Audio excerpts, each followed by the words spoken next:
Las Vegas shouldn't exist. For millions of years, this was just a burning red wasteland. The only reason anyone stopped here was the water.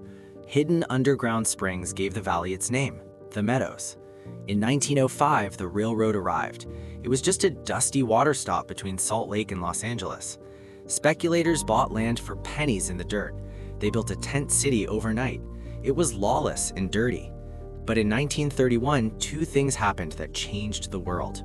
First, the government decided to tame the most dangerous river in the West, the Colorado. They diverted the entire river through canyon tunnels to build the greatest engineering feat in history, the Hoover Dam. Thousands of workers poured enough concrete to pave a road from here to New York. It was so massive, they had to run ice water through pipes inside the walls, or the concrete would take 100 years to dry. When it was done, they had created Lake Mead, and unlimited cheap electricity. That electricity needed somewhere to go. It flowed straight down the wires to the dusty gambling town. Electricity meant light, and not just light bulbs, neon. Fremont Street became Glitter Gulch, a cowboy town that glowed in the dark. But the real magic happened out on the highway. The first resort, El Rancho, proved people would drive into the desert for luxury. Then came the men in the black suits. The mob saw a gold mine in the sand. Bugsy Siegel looked at a pile of dirt and saw the future. He didn't want a cowboy hall, he wanted a palace. He spent millions of mob dollars building the Flamingo. It was over budget and behind schedule, but when that pink neon sign turned on in 1946, the modern Las Vegas Strip was born. A glowing island of vice, surrounded by miles of deadly darkness. And just over the horizon, the army began testing atomic bombs. Tourists would watch the mushroom clouds while sipping cocktails. The 1950s brought the boom. Hotels like the Sands and the Sahara popped up like mirages.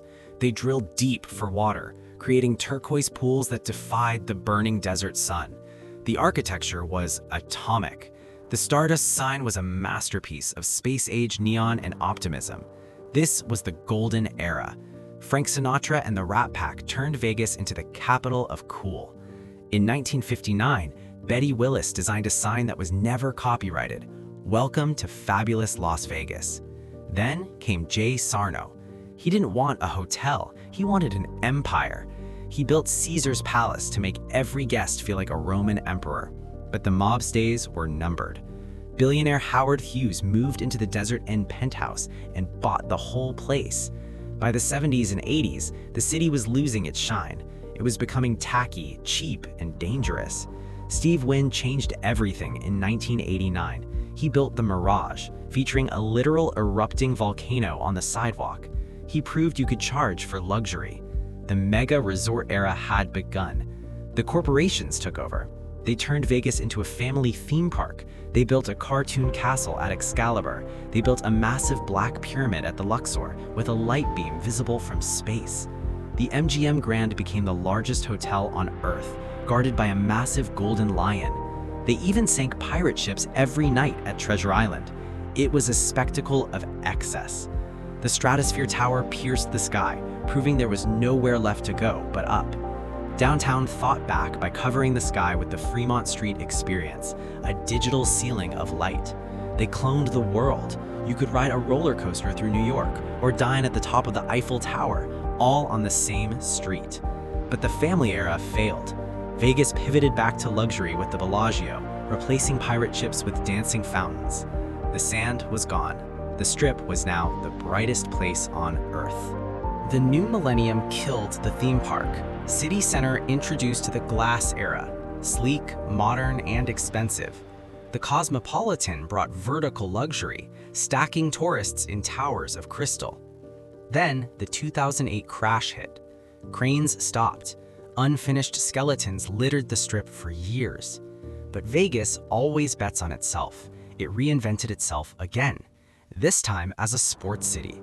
The Golden Knights took the ice, bringing a hockey team to the desert. The Death Star arrived. Allegiant Stadium brought the NFL to the desert, a black glass monster next to the highway. Resorts World turned the side of a building into a massive digital billboard.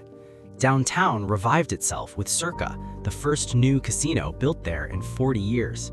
Then, the most viral building on Earth appeared, the Sphere, a giant digital eyeball watching the city. 1.2 million LEDs creating the world's largest screen.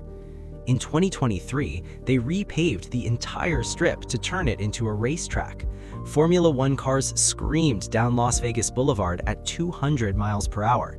But the desert is fighting back. Lake Mead is shrinking, revealing a white bathtub ring of drought.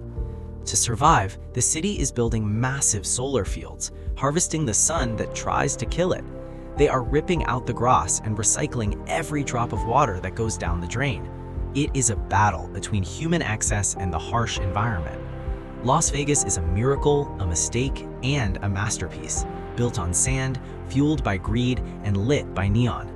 The city that proves humans can build anything, anywhere, for a price. This is Las Vegas, the brightest place on Earth.